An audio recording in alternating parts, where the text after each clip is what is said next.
Bharti news, सीधा, सटीक और निष्पक्ष। नमस्कार, मैं हूं आदर्श और आप देख रहे हैं भारती न्यूज। नजर डालते हैं आज की मुख्य खबरों पर और शुरुआत करते हैं राष्ट्रीय खबरों से। कोलकाता के जादवपुर यूनिवर्सिटी में हुए हंगामा मामले में पश्चिम बंगाल के शिक्षा मंत्री ब्रत्य बसु, उनके ड्राइवर और टीएमसी नेता ओम प्रकाश मिश्रा के खिलाफ एफआईआर दर्ज हुई है। इन पर शारीरिक हमला, धमकी देने सहित कई धाराओं में मामला दर्ज किया गया है। कोलकाता पुलिस के मुताबिक यूनिवर्सिटी के एक छात्र की शिकायत के बाद एक्शन लिया गया। ये छात्र 1 मार्च को हुई घटना में घायल हुआ था। इस मामले में बुधवार को कलकत्ता हाईकोर्ट ने आंदोलन कर रहे छात्रों की शिकायत के आधार पर एफआईआर दर्ज करने को कहा था।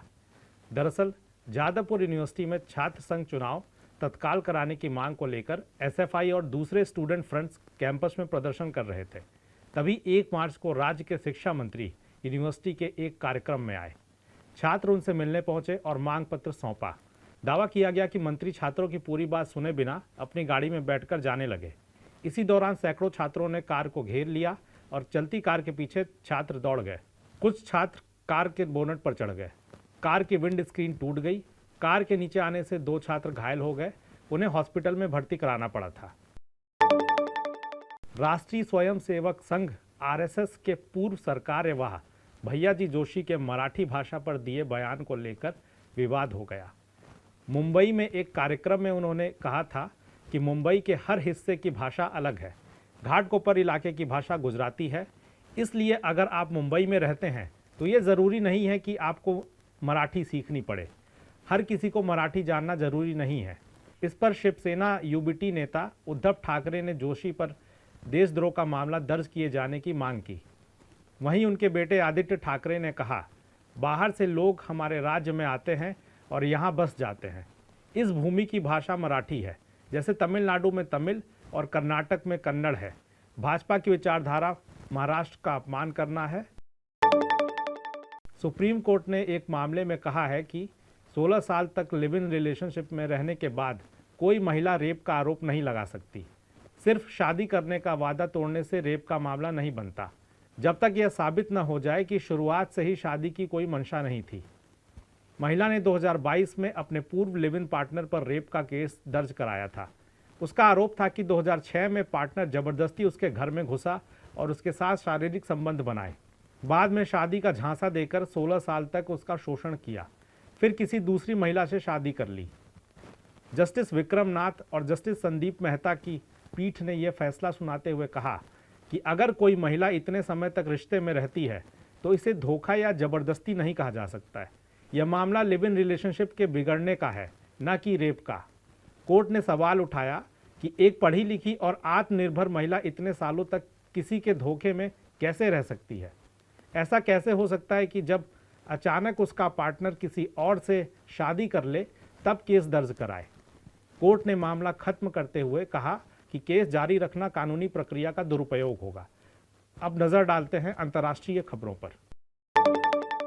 चीन ने बुधवार को अपने सालाना रक्षा बजट में 7.2% की बढ़त की है। इस साल यह 249 अरब डॉलर हो गया। ये भारत के 79 अरब डॉलर के सैन्य बजट के मुकाबले करीब 3 गुना ज़्यादा है। टाइम्स ऑफ इंडिया के मुताबिक एक्सपर्ट्स का अनुमान है कि चीन का वास्तविक डिफेंस खर्च उसकी तरफ से बताए गए खर्च से 40 से 50% ज़्यादा है। चीन अपने सैन्य खर्च को कम दिखाने के लिए अलग अलग सेक्टर के तहत धन आवंटित करता है। चीन अमेरिका के बाद सेना पर सबसे ज़्यादा खर्च करता है।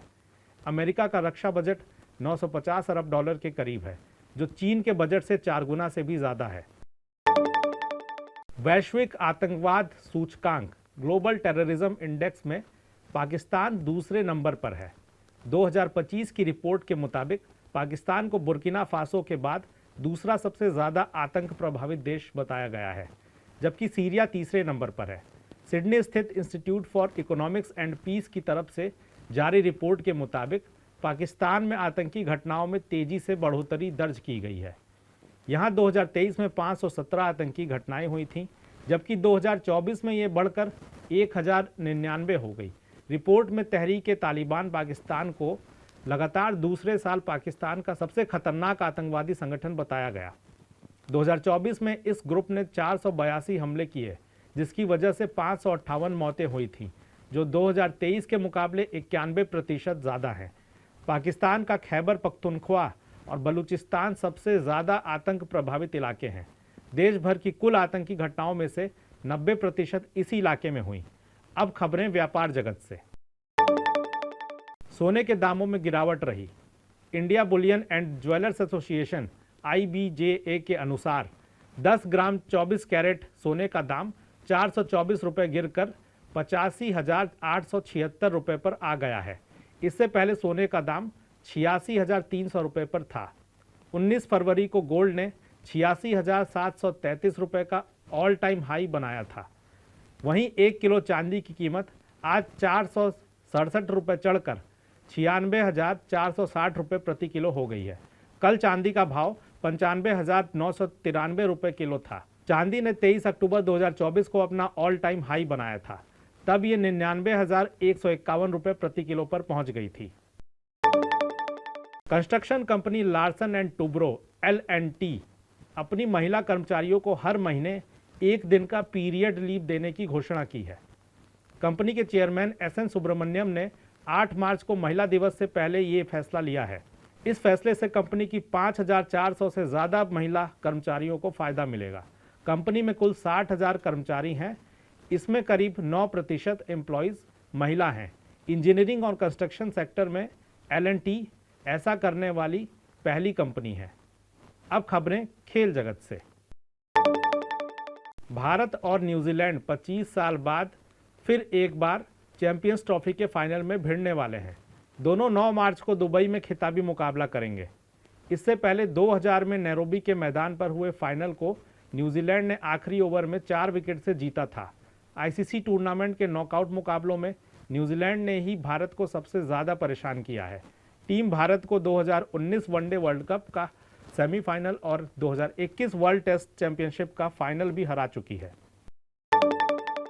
यूपी के बरेली के मौलाना शहाबुद्दीन रजवी टीम इंडिया के तेज गेंदबाज मोहम्मद शमी से नाराज़गी जताई।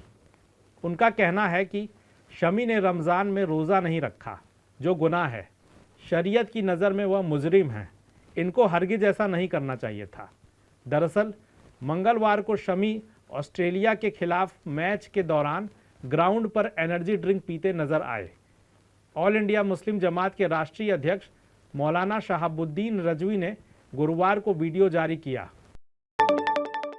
आज के बुलेटिन समाप्त हुए। देश दुनिया के बाकी खबरों के लिए देखते रहिए भारती न्यूज़।